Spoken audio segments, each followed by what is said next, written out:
Hey everybody, it's Jeannie, Cheerful Heart, back to you on day 4 of our daily reading plan, reading through the Bible in 1 year. Remember, I'm reading from the 1 year Bible, and it does a new Old Testament, a New Testament, a Psalms, and a Proverbs. Now, within the notes of this video, you can find a detailed plan for each month of what we're reading, and you can check it off because don't we love those little check off to-do lists?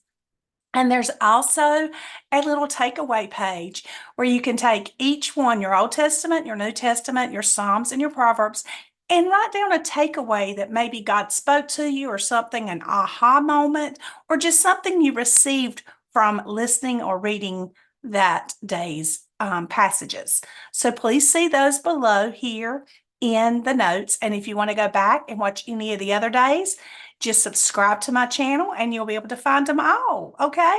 So today, day 4, we'll be doing Genesis chapter 8, verse 1 through chapter 10, verse 32. Then we'll be moving over to Matthew chapter 4, verses 12 through 25. Then we'll be doing Psalms chapter 4, verses 1 through 8. And Proverbs, we're still in chapter 1 of Proverbs. We'll be on verses 20 to 23. So the Psalms and Proverbs, they do just a little bit every day because you'll actually be reading in that the whole year. So that's why, even though Proverbs is only 31 days, and remember I told you you could actually take a whole month and just read nothing but Proverbs. And probably in a couple of months, I'm probably going to do just a Proverbs month of just reading in Proverbs. But right now we're just getting started. So let's start. Okay, so we're starting in Genesis today, chapter 8. But God remembered Noah and all the wild animals and the livestock that were with him in the ark. And he sent a wind over the earth, and the waters receded. Remember, Noah in the previous days had been placed in the ark that Noah built by the guidelines God told him. And him and his family and 2 of all kinds of animals were put in the ark. And they're still in there as of right now. Now, chapter 8, verse 2. Now the springs of the deep and the floodgates of the heavens had been closed, and the rain had stopped falling from the sky. The water receded steadily from the earth. At the end of 150 days, the waters had gone down. And on the 17th day of the 7th month, the ark came to rest on the mountains of Ararat. The waters continued to recede until the 10th month, and on the first day of the 10th month, the tops of the mountains became visible. After 40 days, Noah opened the window he had made in the ark and sent out a raven, and it kept flying back and forth until the water had dried up from the earth. Then he sent a dove to see if the water had receded from the surface of the ground. But the dove could find no place to set its feet because there was water over all the surface of the earth. So it returned to Noah in the ark. He reached out his hand and took the dove and brought it back to himself in the ark. He waited 7 more days and again sent out the dove from the ark. When the dove returned to him the evening, there in his beak was a freshly plucked olive leaf. Then Noah knew that the water had receded from the earth. But he waited 7 more days and sent the dove out again, but this time it did not return. By the first day of the first month of Noah's 601st year, the water had dried up from the earth. Noah then removed the covering from the ark and saw that the surface of the ground was dry. By the 27th day of the 2nd month, the earth was completely dry. Then God said to Noah, "Come out of the ark, and your wife and your sons and their wives. Bring out every kind of living creature that is with you, the birds, the animals, and all the creatures that move along the ground, so they can multiply on the earth and be fruitful and increase in number upon it." So Noah came out together with his sons and his wives and his sons' wives, all the animals and all the creatures that move along the ground and all the birds. Everything that moves on the earth came out of the ark, one kind after another. Verse 20, then Noah built an altar to the Lord, and taking some of all the clean animals and clean birds, he sacrificed burnt offerings on it. The Lord smelled the pleasing aroma and said in his heart, never again will I curse the ground because of man, even though every inclination of his heart is evil from childhood. And never again will I destroy all living creatures as I have done. As long as the earth endures seed time and the harvest, cold and heat, summer and winter, day and night will never cease. Then God blessed Noah and his sons, saying to them, be fruitful and increase in number and fill the earth. The fear and dread of you will fall upon all the beasts of the earth and all the birds of the air, upon every creature that moves along the ground, and upon all the fish of the sea. They are given into your hands. Everything that lives and moves will be food for you. Just as I gave you the green plants, I now give you everything. But you must not eat meat that has lifeblood still in it. And for your lifeblood, I will surely demand an accounting. Will demand an accounting from every animal, and from each man too, I will demand an accounting for the life of his fellow man. Whoever sheds the blood of man, by man shall his blood be shed. For in the image of God has God made man. As for you, be fruitful and increase in number, multiply on the earth and increase upon it. Then God said to Noah and to his sons with him, I now establish my covenant with you and with your descendants after you, and with every living creature that is with you, the birds, the livestock, and the wild animals, all those that came out of the ark with you, every living creature on earth. I establish my covenant with you. Never again will all life be cut off by the waters of a flood. Never again will there be a flood to destroy the earth. And God said, this is the sign of the covenant I am making between me and you and every living creature with you, a covenant for all generations to come. I've set the rainbow in the clouds, and it will be the sign of the covenant between me and the earth. Whenever I bring clouds over the earth and the rainbow appears in the clouds, I will remember my covenant between me and you and all living creature of every kind. Never again will the waters become a flood to destroy all life. Whenever the rainbow appears in the clouds, I will see it and remember the everlasting covenant between God and all the living creatures of every kind on earth. Wonderful way to look at the rainbow from now on. You can look at it in a different light, knowing it's God's covenant. Verse 17, so God said to Noah, this is the sign of the covenant I have established between me and all life on the earth. The sons of Noah who came out of the ark, remember, were Shem, Ham, and Japheth. Ham was the father of Canaan. These were the three sons of Noah, and from them came the people who were scattered over the earth. Noah, a man of the soul, proceeded to plant a vineyard.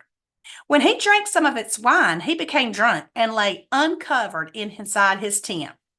Ham, the father of Canaan, saw his father's nakedness and told his two brothers outside. But Shem and Japheth took a garment and laid it across their shoulders, and then they walked in backward and covered their father's nakedness. Their faces were turned the other way so that they would not see their father's nakedness. When Noah awoke from his wine and found out what his youngest son had done to him, he said, cursed be Canaan, the lowest of slaves will he be to his brothers. He also said, blessed be the Lord, the God of Shem. May Canaan be the slave of Shem. May God extend the territory of Japheth. May Japheth live in the tents of Shem, and may Canaan be his slave. After the flood, Noah lived 350 years. Altogether, Noah lived 950 years, and then he died. Genesis chapter 10. This is the account of Shem, Ham, and Japheth, Noah's sons, who themselves had sons after the flood. The sons of Japheth were Gomer, Magog, Madai, Javan, Tubal, Meshesh, and Tyrus. The sons of Gomer, Ashkenaz, Rephath, and Togarmah. The sons of Javan, Elisha, Tarshish, the Kinnaman, and the Rodaman, From these, the maritime people spread out into their territories by their clans within their nations, each with its own language. The sons of Ham were Cush, Mizraim, Put, and Canaan. The sons of Cush were Seba, Havilah, Sabta, Ramah, and Sabbataka. The sons of Ramah were Sheba and Dedan. Cush was the father of Nimrod, who grew to be a mighty warrior on the earth. He was a mighty hunter before the Lord. That is why it is said, like Nimrod, a mighty hunter before the Lord. The first centers of his kingdom were Babylon, Erech, Akkad, and Calneh in Shinar. From the land he went to Assyria, where he built Nineveh, Rehoboth, Calah, and Rezin, which is between Nineveh and Calah. That is the great city. I'm sorry for these words. These are very hard words, so we just speak them the best we can.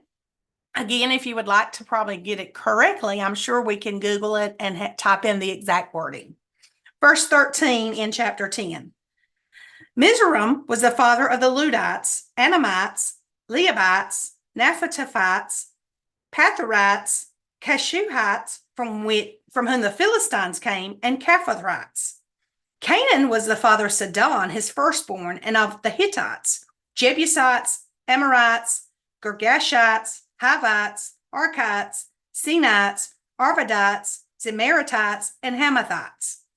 Later, the Canaanite clans scattered, and the borders of Canaan reached from Sidon toward Gerar as far as Gaza, and then toward Sodom, Gomorrah, Admah, Zebulun, as far as Lasha. These are the sons of Ham by their clans and languages in their territories and nations. Sons were also born to Shem, whose older brother was Japheth. Shem was the ancestor of all the sons of Eber. The sons of Shem, Elam, Asher, Arphaxad, Lud, and Aram. The sons of Aram was Uz, Hul, Gether, and Meshech. Arphaxad was the father of Shelah, and Shelah the father of Eber. 2 sons were born to Eber. One was named Peleg because in his time the earth was divided. His brother was named Jekatah. Jekatah was the father of Alamadah, Shelephet, Hazarmavah, Jerah, Hadaram, Uzal, Digalah, Abal, Abimal, Sheba, Ophir, Havilah, and Jabal. All these were the sons of Joktan. The region where they lived stretched from Mesha toward Sephar in the eastern hill country. These are the sons of Shem by their clans and languages in their territories and nations. These are the clans of Noah's sons according to their lines of descent within their nations.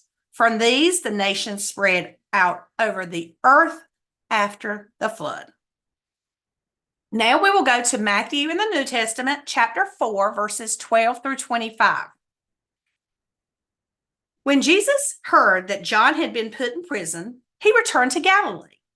Leaving Nazareth, he went and lived in Capernaum, which was by the lake in the area of Zebulun and Naphtali, to fulfill what was said through the prophet Isaiah.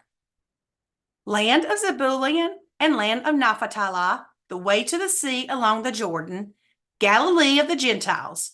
The people living in darkness have seen a great light.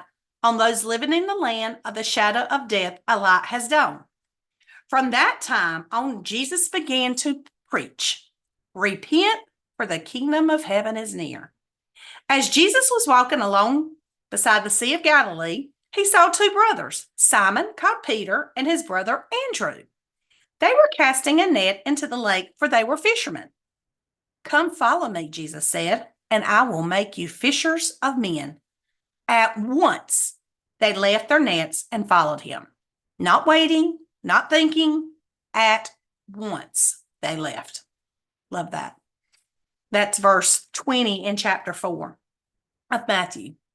Going on from there, he saw 2 other brothers, James, the son of Zebedee, and his brother John. They were in a boat with their father Zebedee, preparing their nets. Jesus called them. And immediately they left the boat and their father and followed him. Immediately. Jesus went throughout Galilee, teaching in their synagogues, preaching the good news of the kingdom, and healing every disease and sickness among the people. News about him spread all over Syria, and people brought to him all who were ill with various diseases, those suffering severe pain, the demon possessed, those having seizures, and the paralyzed, and he healed them. Large crowds from Galilee, the Decapolis, Jerusalem, Judah, and the region across the Jordan followed him. So this is the beginning of him calling his disciples, which we'll learn more about later. So he first called, of course, Simon, which we call Peter, and Andrew. And then, of course, he went and saw James, son of Zebedee, and his brother John. Now, that's not the John the Baptist that had baptized him. This is a separate John. That's why it said John, James, the son of Zebedee, and his brother. Now we're going to go to Psalms chapter 4, verses 1 through 8. Again, this is a psalm of David. Answer me when I call to you, O my righteous God. Give me relief from my distress. Be merciful to me and hear my prayer. How long, O men, will you turn my glory into shame? How long will you love delusions and seek false gods? Know that the Lord has set apart the godly for himself. The Lord will hear when I call to him. In your anger, do not sin. When you are on your beds, search your hearts and be silent. Offer right sacrifices and trust in the Lord. Many are asking, who can show us any good? Let the light of your face shine upon us, O Lord. You have filled my heart with greater joy than when their grain and new wine abound. I will lie down and sleep in peace. For you alone, O Lord, make me dwell in safety. Proverbs 1, verses 20 through 23. Wisdom calls aloud in the street. She raises her voice in the public squares. At the head of the noisy street, she cries out. In the gateways of the city, she makes her speech. How long will you simple ones love your simple ways? How long will mockers delight in mockery and fools hate knowledge? If you had responded to my rebuke, I would have poured out my heart to you and made my thoughts known to you. All right, guys, that is day 4. So we have completed 4 days. Today was Genesis chapter 8, verse 1 through chapter 10, verse 32. Then we went to the New Testament in Matthew chapter 4, verses 12 through 25, where we learn where Jesus calls his first disciples. Then we read Psalms chapter 4, verses 1 through 8. And Proverbs, we're still in chapter 1, verses 20 and 23. Guys, I'm so excited. We're on this journey together. Day 4, we will do day 5 tomorrow.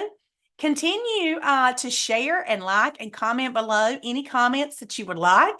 And don't forget to subscribe to this channel and share it with your friends. Get some people to join you. Even though you're on the 4th day, they can still jump in with you. All right, guys, have a wonderful day, and I'll see you soon.